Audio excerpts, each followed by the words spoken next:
want you to close us out with It's Real Science Roundup. All right. RSR. Take us away. So, and he's saying this because I'm the one that found these stories because I'm a huge Which is nerd. awesome. So they have found a massive ancient statue of an ancient Egyptian pharaoh in the slums of Cairo. Which is crazy. Yeah, just in this backwater kind of ditch. In a really populated city. Yeah, so the thing about Cairo is that the slums in that area of Cairo were built over what used to be Heliopolis, which was a city that was built up around a temple to the sun god Ra. I am a huge fan of ancient Egypt. That kid that you loved when you were, I'm just explaining to the people who might be watching, that kid that always loved ancient Egypt, that was me, and I didn't outgrow it. So anyway, so Cairo, like parts of Cairo are built over Heliopolis, so it makes sense that they still find these things. But this statue is huge. It wasn't marked, but they're assuming, which makes sense, that it was that it's probably a statue of Ramses the Great, which there were a lot of Ramses II, which was also known as Ramses the Great, and is also guessed that this is the pharaoh that was referenced in the Bible as far as Moses requesting to let his people go. That's the pharaoh that is usually associated with being the pharaoh in the Bible is Ramses the Great. I really thought you were going to say reference in Game of Thrones. No, because Ramses the second. Suqa'uld. No, see.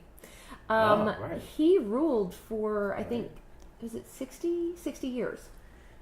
Which in that time, if you think about this, the people didn't live that long in this time. So for him to rule, not just live, but to rule for 60 years is crazy. The man had a huge... So that's why there are so many statues of him so many places. They actually found a statue recently, also around the site, that was Pharaoh Seti I, which was Ramses II's grandson.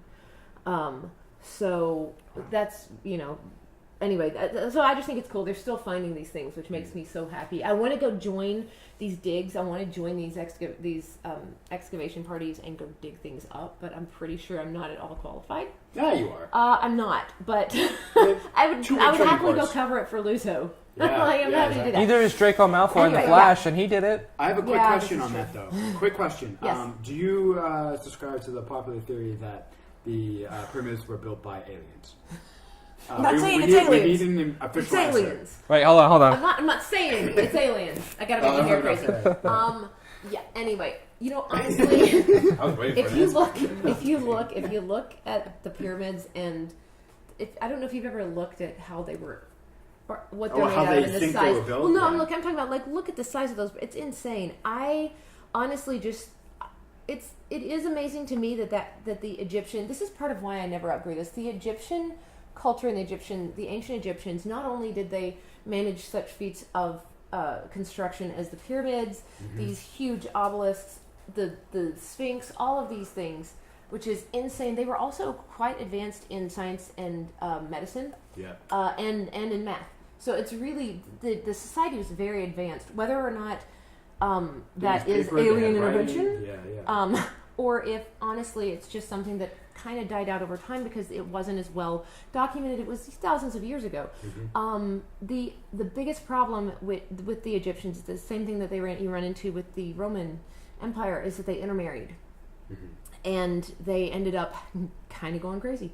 The same thing you run into with Game of Thrones is the Targaryens intermarried, and you ended up with crazy rulers. And so as they weakened, then the Romans came in, and the Romans weakened as they intermarried, and then other civilizations came in, and it's just the way time goes.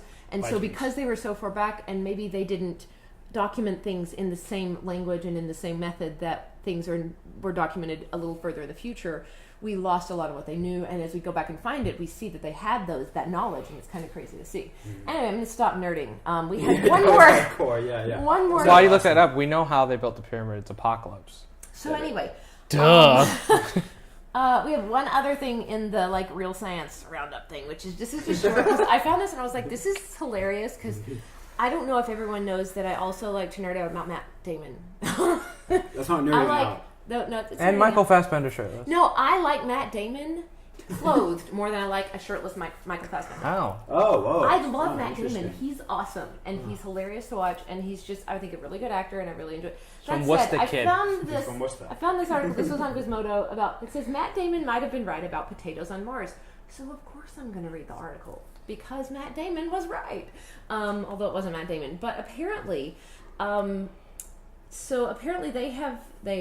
is an organization called the International Potato Center.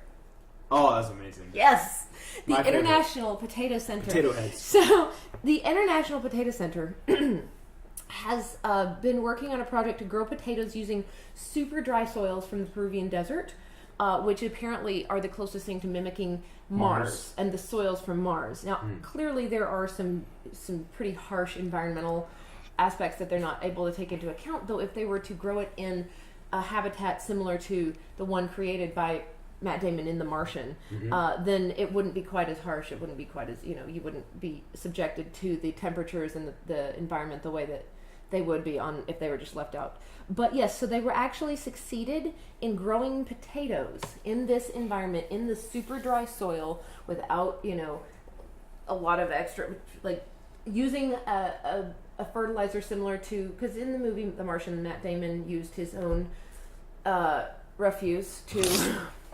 His own poop. Yeah, he used his poop. Poo. He used human manure to fertilize the ground, and so they used similar fertilizer agents that would be found in human feces to, I hate the word, to fertilize this soil. So basically you're creating a similar situation to that. They've grown potatoes. Now they're working to see which strains of potatoes would be more likely to grow, because, and this is something else I found, another article, that NASA government is working to fund NASA to fund an exhibition to Mars. This is something that I found another article about that this week, but that they're actually being told, go to Mars, take people to Mars. So, in preface of this, the International Potato Center is working on potatoes to take to Mars. So the manure, potatoes. Because all he was eating was potatoes, so the potatoes nourished the potatoes to grow. Anyway. Correct. When he pooped, it was all potato. All right, waste. so that's right. I'm done with my... I just want to point out real quick that the only thing we had to contribute to the Matt Damon might have been right about potatoes on Mars is that we all went poo-poo and poop.